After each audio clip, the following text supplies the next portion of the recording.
ko wā tātane hungora kua tai. Kua tai nei ki te whāreki he te whakapapa wā tātane whakauetanga nei rā te whakapiwāki ngamihi ati kia koutou nau mai, hara mai, u mai. Wā tātane kui a karaua, uru mai. Eke mai o ako tēnei hihi wako tēnei wehi. Eke mai wako tēnei wana wako tēnei mana, anei te tapu te matuku, e whakatautau i tēnei rā. Nō reira kapiwāki ngā mihi ati kia koutou. Tēnei hoki ka hewa huri ake ki tēnei taha. Ki te upoko whakarai o wā tātane paramata. E toranga tira, nau mai haramata. Anei hara mai wā tātane poine e whakatāpiri atu ki tō taha. Wā tātane tād nei wā no te Rotorua nei. Wā tātane tama nei. Te roake o na noi nohoatanga ki te whakapiripiri ai ki a koutou rā. E whakaharia mai anei wā koutou nei rawe. E whakatautoko hia te kaupapa. Anei te kaupapa i tēnei wā ko ngā wharekai. Ko ngā wharekai. Hoi anō ko te me nui kai roto i ngā wharekainga nei. Te hokina mai. Te hokina mai a wā tātenei uri nei. He whakamohiatia ki wā rātenei whakapapa. Wā rātenei piritanga atu ki te papa whenua nei. Anei wā tātenei pai maunga whakapau ngākau. I whakahau marutia mātou i tēnei rā. Tēnei te āwhio whakapiri atu ki ngā maunga rā. O te Rotorua nui a kahumata mā moi. Anei ki wā tātenei pokapū. Anei po mokoia te motu tapu a tine. Nō reira i te upoko whakarai nau mai harama. Harea mai anei, ko rorihia ki wā tātenei karawa ki kui a te ihi te wana, te mana te wana, e tapu te matuku pēra i āku. Mauria mai.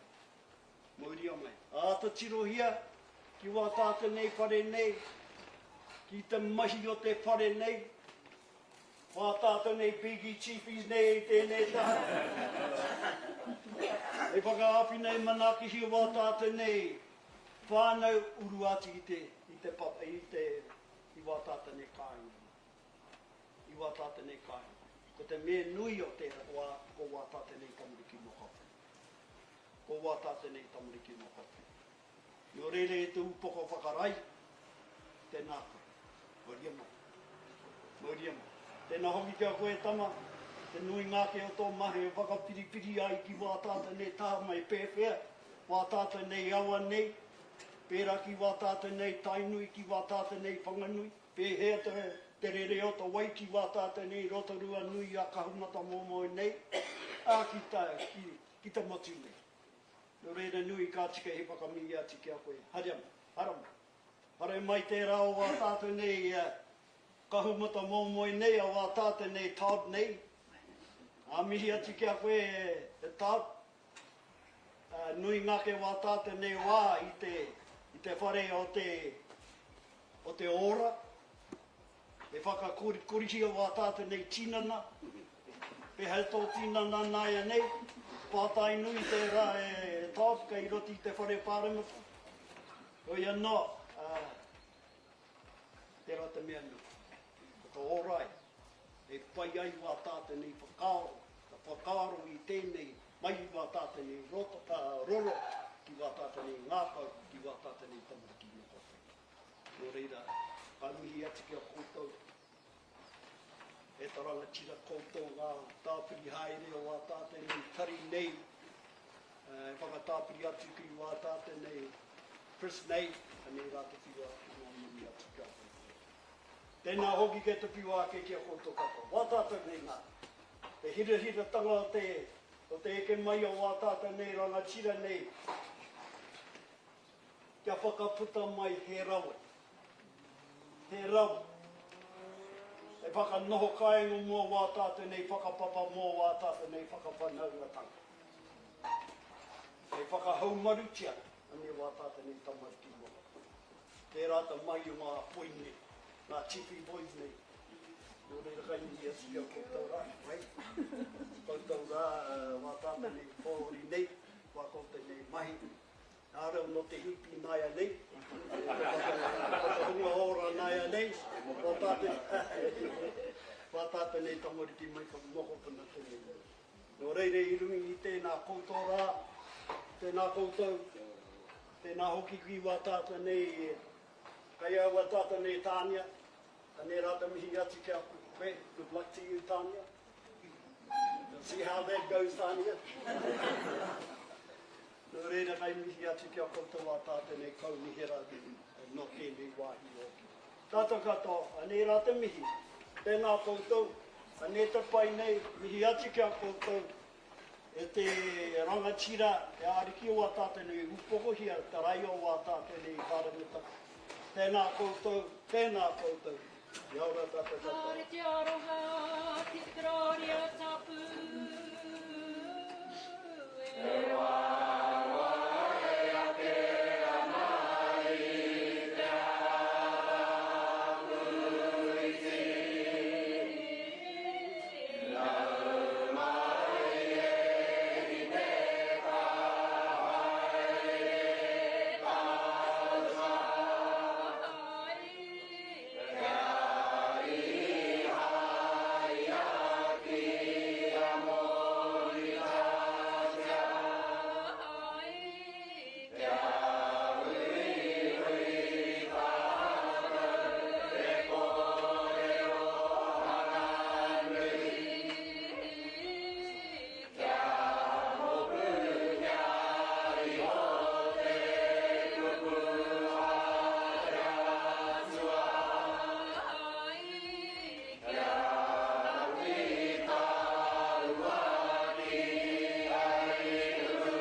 Rātou e tākatāpiri māruni wā tātanei takahiwi I tēnei rā. Rātou e whakanui ake tēnei wā, te rere mai o wā rātanei wairu. E whakapiripiri ake ki wā tātanei anei ta ora tanga kai rokia. Tāta katoa, hurina. Ia ora tāta katoa.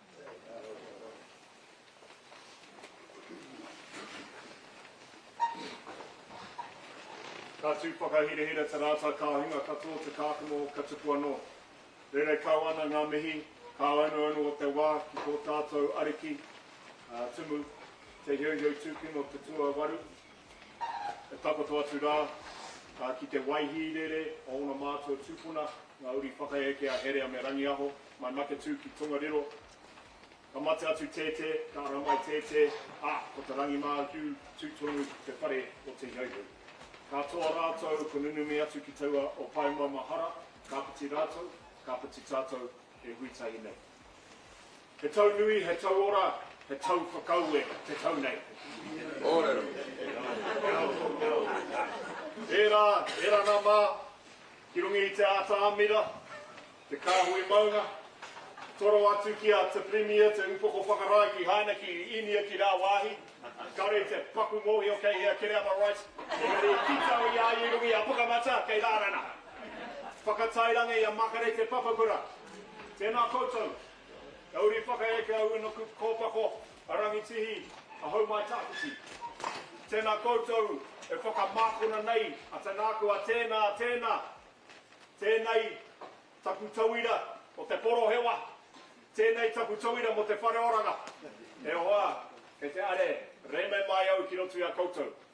Kāre ana ki tēnei taha, pūru ki tēnei taha, reme noi ho au I tēnei wā. Engari, te tapu pai, tapu nei, aku parakura, mārei kura, te noho nei, tēnei au te whakatū watawata I te Pirimia, kia tai akanohi mai a tinana mai ki mui te aroa ro te tangata. Kia kore e riro, mai reo e rirangi o Aotearoa, ma te tiwi, te whauka whakata rānei, e kite, I o koutou mahi whakahirehira, pūmanawa hoki, ki te whakatupu, ki te hanga whare, hei kāinga, hei tūranga waiwai hoki, mo te marea o te arawa. Tēnā koutou. Tēnā koutou e whakaapa kura nei, e whakakākā kura nei, i te hanga whakamua, o tēnei kaupapa, whai kāinga, whai oranga. Te kaupapa nui, i whakatāre wahia, e te momo a kararaina mā. Kei konei a Jamie, hei toenga, mō kararaina, engari katoa rātou, i tautoko atu, i te hia, me te mina, a Ngāti Whakaue, ki te whakaritiri mai, he kāinga, mō ngā koeke, katahi, mō ngā tamariki, mokopuna, kārua, David Tapsell kei he tāwa, e hoa. Kei rungi te pukera. Hoi no, e te mea, tānia, ko ki te au, i a koe, me te kāwai kahurangi, te toto kahurangi, i roto i o mahi, me te whakapono hoki, i tō uaratanga, ki te whakarewa, i tēnei kaupapa ara te whānau, ki roto o Rotorua. Tō mātou, te kake mai, me te kawe mai, i iti hiki peni, he ringi noe ho, kia tōpu atu ki roto i a koutou o Ngāti Whakaue, kei taku rangatira ngā Pūkōrero tahi for David e mihi ana. E mihi ana me enei āhu tangotua, e taku tātāri ki a Paraone, e hara tēnei i te mahi poka noa, hanga noa, ara te whakatupu whare. Engari kua kitau i ngā mihini a te mane katimata. Ka pai uki kua mākoma te nākou, e whakatupu ana koutou i ngā tūranga mahi mo ngā kaimahi o tēnei rohe. Ki te kore he mahi ka ahatia tātou. Nā reira tēnei āhuatanga, me ki te whakatupu whare, te whakatupu kāinga, te whakatupu i te hapori, i roto i a koutou whānau, kua koa te nākou, kua hari te nākou. Me te mōri o hoki, e ti tangata, kei te pōhehe, kei te kakai mai a tama, ki konei ki te whai kāinga mōna, kao. Kei kirikiri roa taku moenga. Engari, e pūmanoa ana e whakatairanga ana au i tēnei te mahi tahi a te rangatira me te kāwana. Ka pai hoki, kia kite mai koe te mahi tahi a te rangatira me te kāwana ka pai a te orititanga. Koe rā ko te tuatoru o te tiriti o Waitangi me tērā kawanata i Wainganui a koutou me tērā tangata amitu. Nā reira, tēnā koutou. Tēnā koutou me enei āhuatanga o te wā. Me te mōi hoki, tēnei tangata e tino whakatauira ana me pēhea taia te mema pāremata e kawe i ngā take me ngā kaupapa o tōna ake rohe i mua i te aro o te kāwanatanga ki te Pirimia. Ka reire mihi ana ki āia, engari tō mātou upoko whakarai nei, a Chris Luxon, e mihi ana ki āia me tōna tautoko i tēnei kaupapa, tēnei momo kaupapa. Kei tūranga titi tangata, o Willie Te Aho. Kei taranaki titi tangata, o Jamie Tuta. Kei te tai tokarau, titi tangata, o Peter Tipene. Kei konei, tā koutou rangatakapu, rangatahi nei a Ray Morihana. Engari, kia moe o mai koe Ray, kia moe o mai koe, ki te kore, te hunga wahine, ka aha koe. Nā reira Audrey Ma, koutou ka ringa rehe, ka ringa ropa o te iwi, e whakarewa nei a Ray, ki tōna maunga tike, ki muri nei, e mihi ana. Ki te mea, te haramata tāne anake, ma te wahine anake, ma te koeke anake, ma te tamaiti anake, e hei ka tato katoa enei momo kaupapa, enei momo moi ā e whakaea. Nā reira, koutou tamarapa, ka reo te kiti aku i maunei i oto o high vis, tērā tangi i kutau i aku e, e tau o te hurei. Ka tāku ki tō wahine, it's the most expensive health and safety work I've ever seen. It's the most expensive Māori warden I've ever seen. E nere ka mihi ake ki aku e me tō kāwai, i roto i a Ngāti Turu Mākina me Ngāti Te Pē. Tēnei au te kawe mai ngā roimata tapu wahine, uri a te mananui me pāpaka te nairoa, uri a hone tiri, i mui a koutou me ki. O tūpareto Aroha whānui, tēnā koutou, tēnā tātou katoa. Te aroha, Te whakapono, me te rani mai e tātou e, me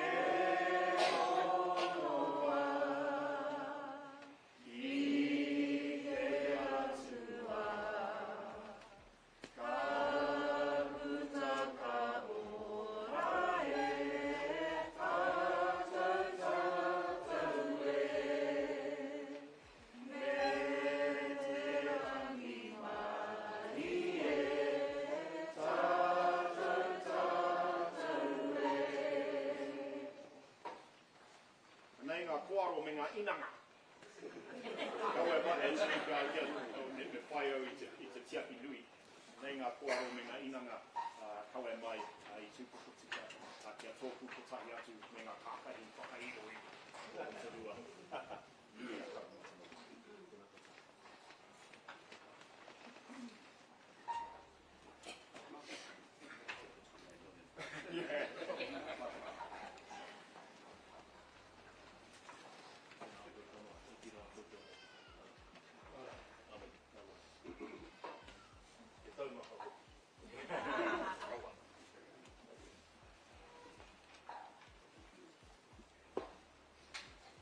Koe rāta tangata nei ka tūpea ka rongo pēr.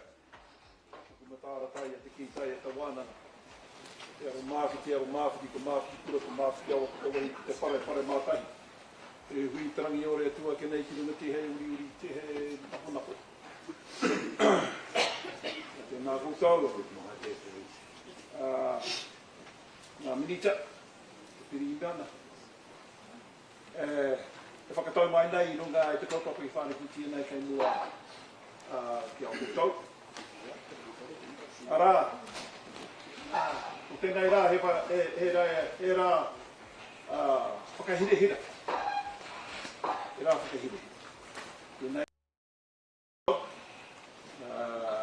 I whakamamahara ia māua mahi I te whakaoranga o tō tātou mōna tapu.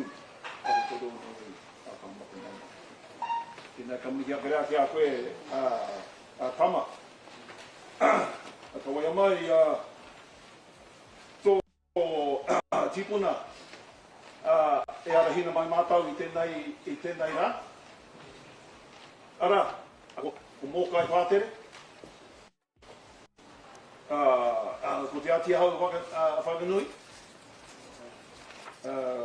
Ko taranaki maunga, taranaki tangata. Ko te tauhihu o te waka. Ko tainui waka, mo e rā te tini o ngā mano. I o kawai hononga a huri noa. Ko tēnei kami ake rā. E te Pirimia. Whakatau mai mihi mai. Whakatau mai mihi mai kia te whenua tuku iho a Ngāti Whakaue. Whakatau mai mihi mai kia manawa. Ko manawa he tūpuna whakahira a Ngāti Whakaue. A Ngāti rangi te aurere. Ko rangi te aurere. Ko tū te whai. Ko tū te niu. Ko tama hikea. Ara, ko hine hau. Ara, ko manawa. Ara, ko tēnei ngā whenua a Ngāti Unuku kōpako. A te rangi te aurere. A Ngāti Whakaue nui tuna. Tēnei kami ake rā. Ko tēnei rā he te kaupapa whakahirehira. Ara, ko te tū hono, ko ngā hononga ki a Ngāti Whakaue ki te kāwana. Ara, kei hangai a ngā whare hau, ngā whare mahana. Kia whakatakatōkora ia ki ngā whānau, e tau pēhi ana, e tonu ana, kei raro I te kapua pauri. Ara, ko te rawa kore. E tahi atu o ngā whānau ki te kainga kore. Ara, ko tēnei kaupapa whakahirehira. E hanga ia ngā whānau hau ki ngā whare mahana ki a tātou whānau nui a Ngāti Whakaue, a te aro nui tonu. Tēnei kami ake rā. Ko tēnei rā whakahire, kei raru I te maunga, I te tihi, te maunga whakahi a whakapau ngāka. Tēnei kami ake rā ki a kia whare nui, te nohoanga te roro o te rangi. Ke rere mai ana, te horohoro i ngā atia. Te pā arakari atu tāne kai, ke piki ake, ki ta maunga whakahi, ki ta maunga matatū, a mongo taha. Ka te tiro whakararo, ki te tūparehua ta wai kaukau e kia nei a Rotorua nui a kahumata moana. Te wai kauri ai a hinema, kia ki tā tura tōna toa hora kua tu tāne kai. Nāna i nua i te rea o te tingi mākiu, te hāputa o te riri o tuawhai. Ka moi runga te takapau wharenui o nei, e puta ai ngā paratau whakahirehira a Ngāti Whakaue. Anei, a Ngāti Whakaue, Ngāti tangi te arere, Ngāti Wainuku kōpako e mihi ana kia koutou ko tai mai, ai ringa, i runga, i te whai hanga tuarua, a tā mātou papakainga amana. Ke tūngau ki te motu tapu a te nila. I te topo ai te kawakawa. Ke tere ai tawhitai atu, ki ake ki te tūrai o ti hua tama te kapu.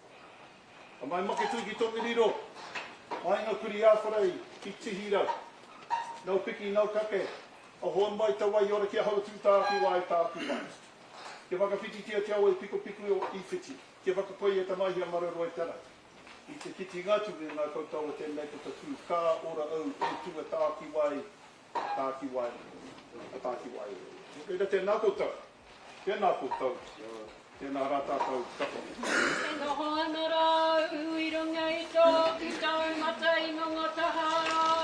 Ka te tiro whakararo au, ni a tōrua nui a kapu ki te moana, haroa nei e i hei ngā kātu ngau au, ki te motu tapu a tinira, i tō tope ai te kawa, ka whakari poi te ia hiro, hau takarawa, i te roto i ti, i te ai e i he ngā kupi te ana rā, tapu hoi ki ngā toi o ke maurawa taku re, i te awa tapu i te ki ngā huka wai, i te rea e taku tai atu ki oke ki te kurai o te hua, kama te kapu o e hoko ia e ai.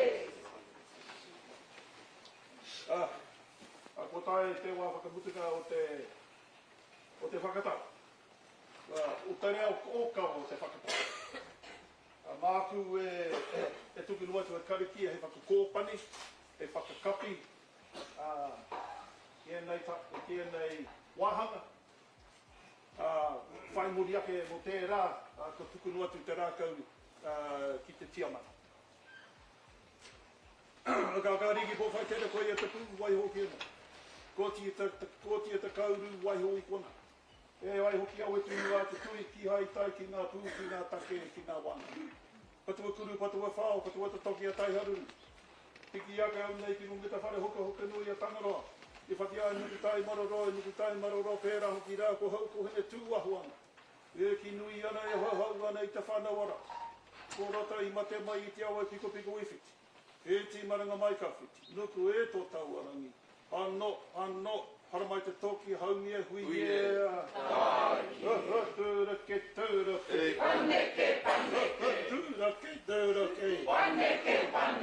Hara mai te toki, haungi e hui e. Ko tere ana te wākare, te ruru. Ana, ko te whiua te rākau, te wahanga ki a koe te tia mana. Hei rau.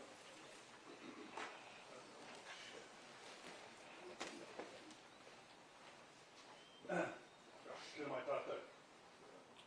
Our esteemed guests, Prime Minister, Mr. Luxon, Ministers Tama Potaka and Koinei, and to our mayor, Minita Take Whare Tuarua, to the staff of both organisations, to the builders and contractors who took part in that one up today here, to the koike and pai o Ngāti Whakaue, and to everybody else here.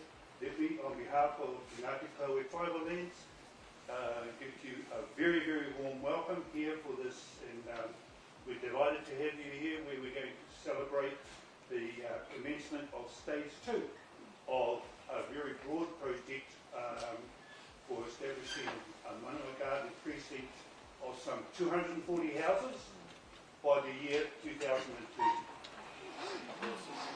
So, this started.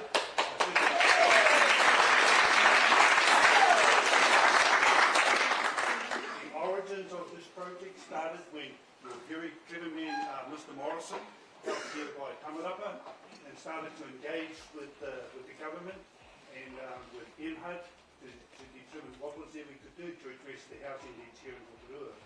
And so, after a great deal of work by MHUD, thank you very much for that, I'll acknowledge that, okay, we were able to start building this precinct for this residential village over here in November 2022. We finished building 80 houses in November 24, and they were fully tenanted within 2 months by the end of January. And I'm very pleased to say that at that stage, all the tenants had whānau connections. And part of that project was there were 12 kaupapa units in it. And I say that because that's an important part of establishing this community here. As I say, really, a lot of people were involved in that, and it's something of which we're extremely proud, and which you will have the opportunity to see when we finish here. You'll go through and walk, and that invitation is open to all. So, of course, our erstwhile general manager here, he didn't have anything else to do, so he thought he'd get on the road and think about let's building stage 2. And so the team started with that, and once again, we're positively supported in this process by MHUD, and I would have to say enthusiastically supported by the Minister, and who's now, you realise that at 11 o'clock they're going to release a press statement which says that he's now Minister for Ngāti Whakaue.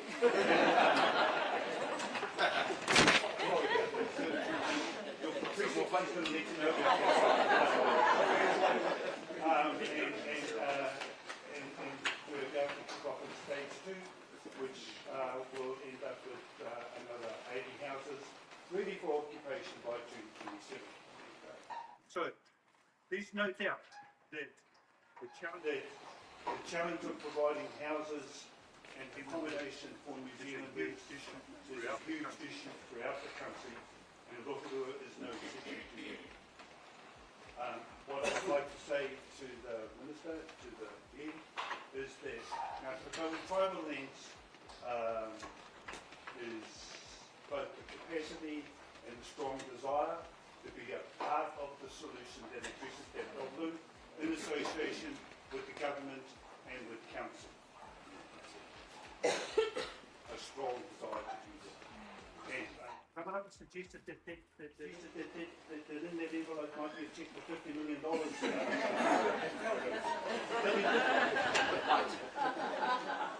Okay, so but enough of that, we need to shift on to a pānuitanga.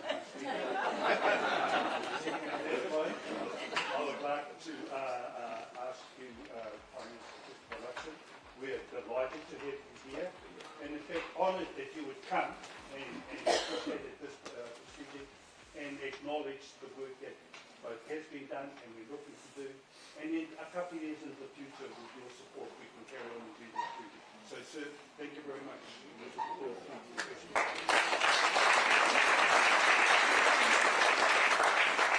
Well, ka nui te mihi kia koutou, kia ora, good morning everybody. It is really special to be here, to be celebrating what we're doing here today. I left this morning my house in Auckland in Manawa Road, and here I am in Manawa Gardens. So very, very meant to be. Very meant to be.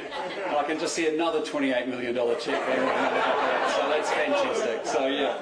But listen, can I just say it is absolutely fantastic to be here. Can I just say a big thanks to Ngāti Whakaue for hosting us here today and for inviting me to be here in this opportunity. But also to say thank you for the support that you've given me on my delegations overseas recently with your kapahaka team, which were awesome and were a big hit. So I so appreciated all of that. And can I also, of course, say to you, David, thank you so much for your leadership as well and for what you do here, and we really do appreciate it. Can I acknowledge Todd? He's a great advocate for Rotorua, but he's also out there on the world stage trying to create trade and agricultural opportunities for our economy and for our people so that we can have higher wages and salaries as a result. And Tama, thank you very much for your passion in leading our community housing initiative because we've got a lot of work to do. We're making some good progress. Our state house wait list is down to 6,000 at the moment, which is fantastic. We want to partner with iwi up and down the country as we've started doing so that we can actually turbocharge and accelerate even more of these houses getting built because we know the difference that it makes. Can I acknowledge you, Tanya? I think you're one of the best mayors in the country and Rotorua is really lucky to have you. And she's a good friend from way back and I'm so proud of you and I'm so proud of your leadership on the ground and thank you for your public service that you give this region and the way that you advocate it for so strongly. Can I just say, look, this government is very firmly committed to building the right homes with the right support in the right places for those in greatest need. I believe in supporting and empowering iwi and community organisations to deliver the solutions and to improve outcomes for our people. And here I think we have a great example of what we want to see a lot more of. Ngāti Whakaue is leading the way in designing and delivering those housing solutions for their community. Stage 1, as David has already said, has delivered 80 homes already, completed on time and to a high standard. And the track record here is incredibly strong. Momentum is building. And this is a community-led development that is actually delivering results and outcomes, and that's what our government is very focused on, and we're therefore very proud to back it. We're committing $28.5 million into this housing partnership, which will deliver a further 80 affordable rental homes here by mid-2027. And these homes are going to be warm and dry and affordable, built to incredibly high standards, providing safe and stable living for kamatua, working whānau locked out of the private rental market, and others in need of housing security. And when you think about the building block of family and community, there's nothing more important than a house. Housing security means that kids go to school regularly, they have an opportunity to get a great education, to do better than the generations that have gone before. Housing security means better health outcomes for family and whānau. And so we want to continue to back any development like this as we go through this. It's more than bricks and mortar. The fact that Ngāti Whakaue provides the wraparound support for tenants, including support to improve health and education and employment outcomes, is exactly the kind of project that we want to be involved in. It's also a powerful example of partnership and co-investment. Ngāti Whakaue is contributing over $16 million of their own funds into this development with government alongside. And I think your financial commitment just reflects the deep trust in the project and a strong desire has already been articulated so well to lead housing solutions for your people while government resources help bring some of those aspirations to life as well. The project's being funded through the government's Whai Kāinga Whai Oranga program, which is actually on track to deliver 400 affordable rental homes for Māori by 2027.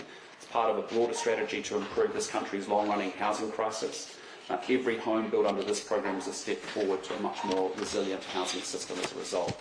So today I just want to say it's a real honour, a tremendous privilege to be with you all. I want to say congratulations on all that you have achieved and delivered already.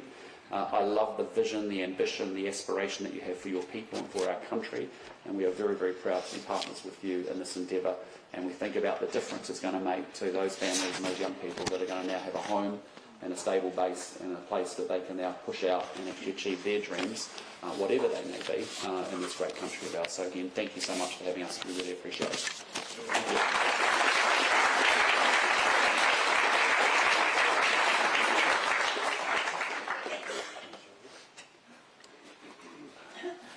Thank you very much, Prime Minister.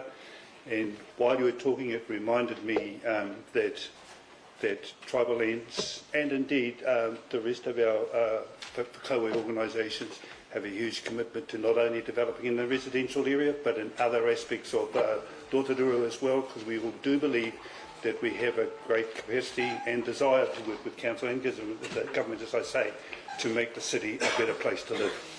So what I'd now like to do is to call on the person that's going to help to deliver this for us, and that's the Mayor of Rotorua. I'm sorry I put that obligation on you, Tanya, but I've got no doubt at all, as we all have, that you'll help us to get there. So please come forward and talk to us. Thank you.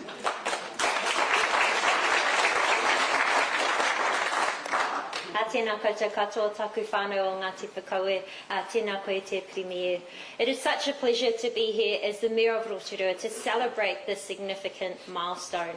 But as a descendant of Ngāti Whakaue, this means so much, not only to us now, but I have no doubt to the ancestors who have gone before us. You see, when this city was established, it was done so with the help of Ngāti Whakaue, Ngāti Uinuku Kōpako and Ngāti Rangi Wewehe when we signed what was the first treaty in New Zealand, the Rotorua Township Agreement, also called the Fenton Agreement.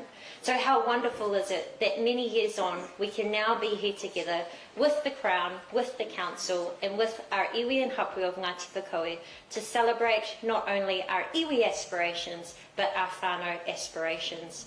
Because right here on this land, our family will not only be able to grow up with a new beginning, with a healthy beginning, but they will be able to reach their dreams and their aspirations of living and prospering on their land. There is no greater joy than helping our whānau to do that. So we acknowledge Ngāti Whakaue tribal lands for the significant leadership that you have shown in not only investing, but also in making sure that our whānau can grow up here. We do acknowledge the significant amount of funding that has come through from the government. Thank you very much, Todd McLeay, our very hard-working MP.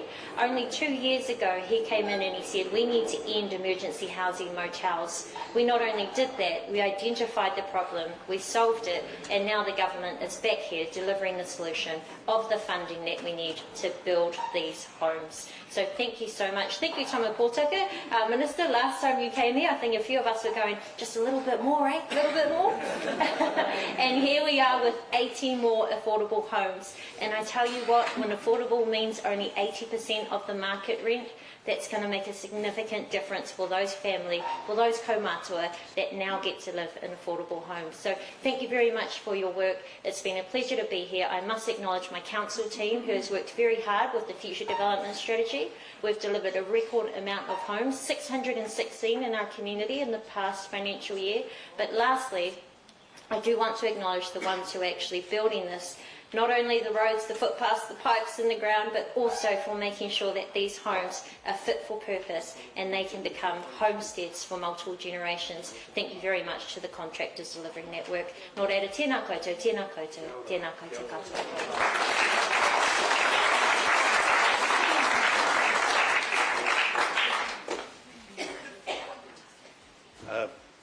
Older age is affecting my memory. What I did need to just remind us all about was that Tribal Lands Organisations Association with the Council, in a strong sense, actually started when the incorporation started in 1960.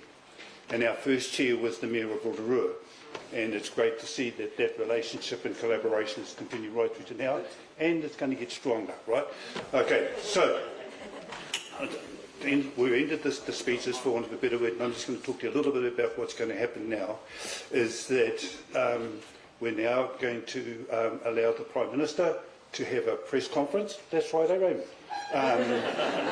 For some 10 or 20 minutes, something like that. And in the meantime, you just have to be here, and then when the Prime Minister's finished that, we're going to lead him through the development here, through that thriving community, which all the residents proudly tell me that they're absolutely happy in, and that it's a wonderful environment, which you'll be able to follow on. And then we will take him out here to where stage 2 is, and then at the end of that, then Kai will be available or supper here in the tent. And someone tells me that we should leave this up, so that in the next couple of years we can bring the Minister back and the Prime Minister in, with a big check there, Tama Potaka, for stage 3, which we're really looking forward to. All right. Anyway, so Make sure you vote us back in. I only have one vote. I'm sorry, but okay. Right. So, oh no, that's right. There is something I told you about my movie. So now what we need to do, and revert to tikanga Māori and kaua Māori, and we'll ask Kōrero Brown, Paroni, I'm sorry Brownie, to get up here and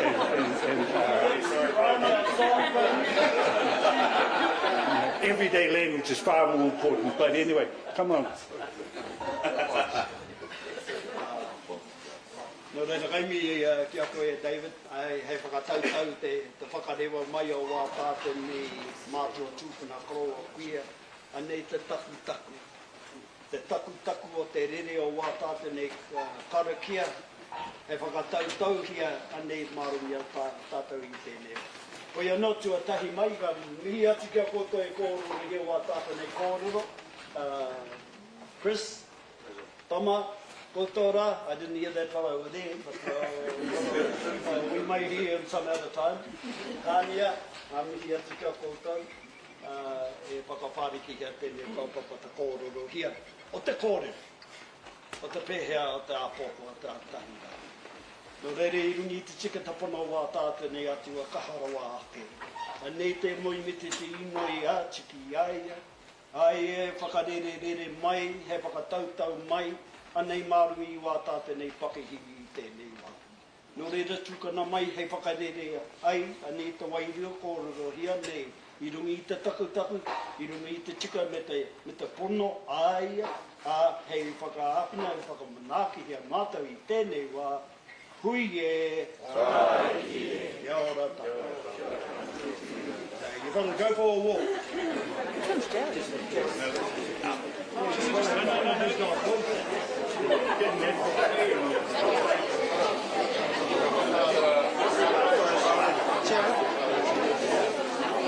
Stand up. Yeah, follow.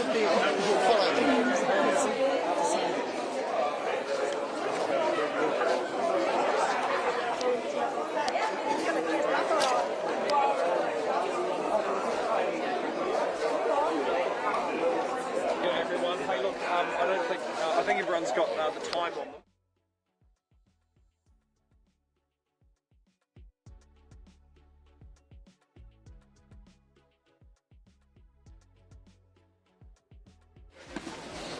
Yeah.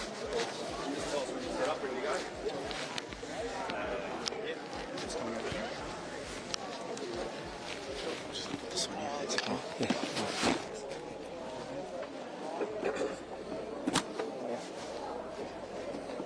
All good?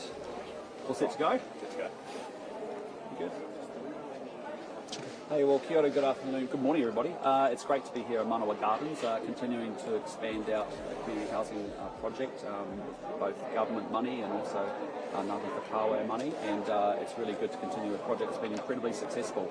It's very exciting to think about the families that are going to be coming into these warm, dry homes and what that affords as an opportunity for them to then build out the lives that they dream of as a consequence of being back here on ancestral lands, but also here in a place that has got some amazing affordable accommodation as well. But with that, happy to take your questions. Kelly Marco here from, Hey, Kelly. From Rotorua Daily Post. Earlier this year, the Labour government described the government's funding of iwi-led housing as a catastrophic slashing. What do you say to that criticism? And I guess how does this funding that you've announced today differ from stage one? So it's, according to my records, I think the government committed $40 million to stage one, and this time round we're peeled back a little bit to $28 million. Is that correct? And why the reduction? I'll let Tama talk to that as a minister. Yep. There's significant support that continues to be given from the government to various iwi and Māori initiatives throughout the country. There's been significant investment in this part of the world, particularly with the road, Tēnei Road, and also Manawa Gardens, plus also some recent announcements that we made with Ōwhata 2B and 7D out at Kawaha Point, out that way. So we continue to engage in. Earlier this year we announced $200 million for 400 houses to be built across Māori land throughout the country, and hopefully there'll be some more as people work the efficiencies through. Sure, no doubt that you're definitely still funding iwi-led housing projects, but there has been a reduction.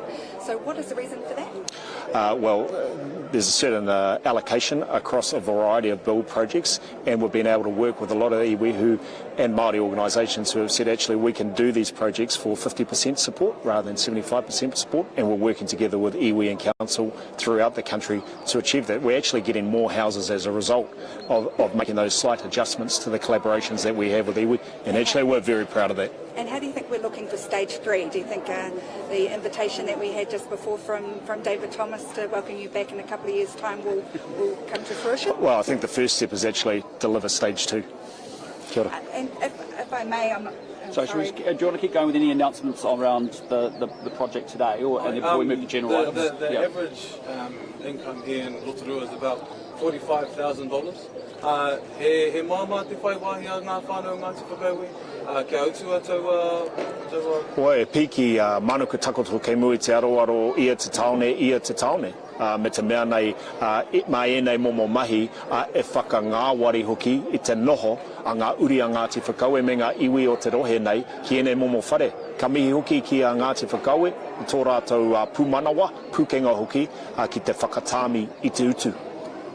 Koinei te tauira motu mō ngā iwi? Nā, kua roa te wā e pēnei ana te whakahaere o enei momo kaupapa, kua kite hoki i roto i a Taranaki, i roto i a Ngāti Porou me te whānau apanui, ngā mahi a wili te aho, tai atu ki te tai tokorau. Ka toi enei tauira e whakarite mai nei, i o rātou ake, ki o rātou ake rohe.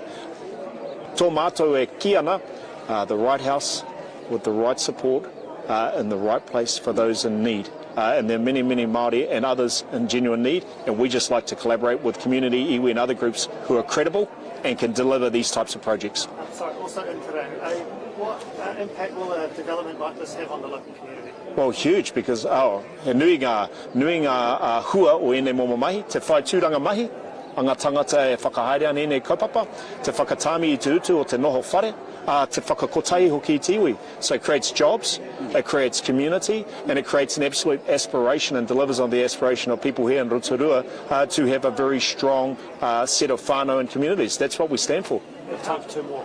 Prime Minister. Yes.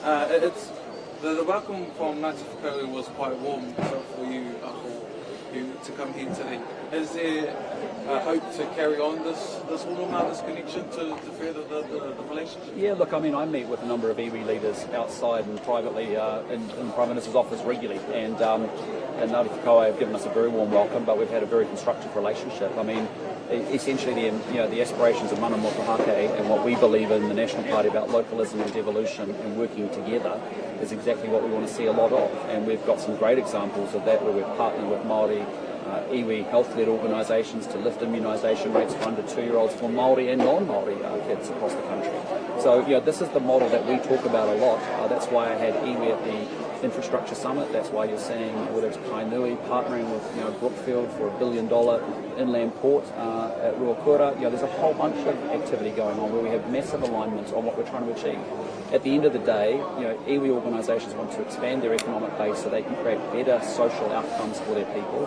And that's exactly the same desire that I have as Prime Minister and our government as well. So, we find there's very good alignment in what we're trying to achieve. We now have partnerships between community, business and iwi working together on community housing to make sure that we get people into homes. That's what Tama has driven very, very successfully. We as a government have supported it all and we continue to do so. Prime Minister. Sorry. Good morning. Good morning, how are you? Good. Good. Are you concerned about business response to the energy announcements yesterday? It was a bit underwhelming. Well, I'll just say here, we inherited an energy crisis. When you end the oil and gas ban of 2018 and you don't think that's through the second and third order consequences of that, and the people that pay the price of that, lower middle income working New Zealanders, that's unacceptable.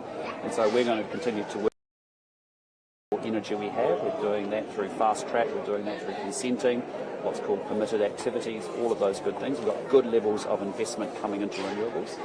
But we've got some major challenges around thermal electricity generation, and as you've seen, it's had a chilling effect to investors who have huge gas operations in New Zealand not to invest. The message will say you're not welcome here, and as a consequence that's what led to high electricity prices. And so we are doing everything we can to make sure that we partner with potential investors to expand gas exploration here, to make sure that we are actually saying to the electricity companies, if you need to invest in thermal generation, this is a government that will support you doing that as well. So I think it's a sum of lots of little things that are going to add up to make a big difference, to make sure that we've got affordable, abundant electricity for New Zealand in the future. And a response to Penny Simmons' letter, please. Prime Minister, in what way? Do you think it was appropriate that she wrote it? Penny Simmons' letter? Absolutely, yes. Prime Minister, have you been briefed about the 3 Kiwis who have allegedly been kidnapped on their way to Gaza this morning, and what will the response be from the government? Yeah, look, first and foremost, I've seen those media reports. What I'd say is that is why New Zealand has had indicator do not travel to Gaza for some time, by sea, by any means. We have told the Israeli government that we expect them to be treated in their, with respect to their obligations under international law, but also importantly we'll offer consular support as needed in due course. But again, that's why we say do not travel to Gaza. It's been a pretty clear explanation for a long period of time. Right, have you also been briefed about the Makatu incident, the land occupation that's going to be starting today with regards to housing that's been seized by the Crown under the process of crime? Okay, thanks guys. Thanks. Have a good day. Good to see you guys. Let's look Karen with you. Can you just jump into me? Oh, yeah, okay. You don't run away. Just sit in my chair, right? Minita, he rānui tēnei kaua noho mō Ngāti Whakaue, Pūkōrero te Pirimia mō ngā hononga I wainganu I a koutou me ngā iwi, kei tarawahi tuku Morgan me te ariki nui, Koinei ngā hono pū mō te kiwi fruit. Kua mea a tuku kaua te kāwanatanga take credit Miki mō ngā mahi kei te mahi e ngā iwi hau, whakaro? Ka mihi ka meha hoki ki a tuku me ona mahi whakahira rawa. Me te moe hoki, kei te mahi ngātahi a te iwi o Waikato Tainui, me te kāwanatanga, pērā I ngā mahi hanga whare, I whakarangahia, I tērā wiki, 35 miliona tāra, I whakapaua e te kāwanatanga, ki tō Waikato Tainui tā, ki a hanga ia mai, ki a 54 ngā whare ki hopu. So I te wā ka mahi tahi me te putea, I te wā ko tā mātou he whakarewa hoki ngā mahi o te iwi, ka noho te putea ki wāhi ke, engari ko te mea nui me whai hua tahi tātou, ko hea. Me kōrero pia mō ngā overseas investors o ngā kōrero a Minita tira pia kare rātou tino rata te hara mai ki te whakahaumi ngā moni ki konei no te mea pānuitanga ai mi hau whakaro tēnei. Well, me ki au I Koinei, tēnei mea te tikanga, me noho motuhake, me noho tārewa hoki. Kia kore e riro na mahi a te kōti a te kai tōranga pū rānei, e whakaritirite me pēnā te tikanga. Tēnei kaupapa, no tua whakarere, no tua tini te kaupapa mo te tikanga.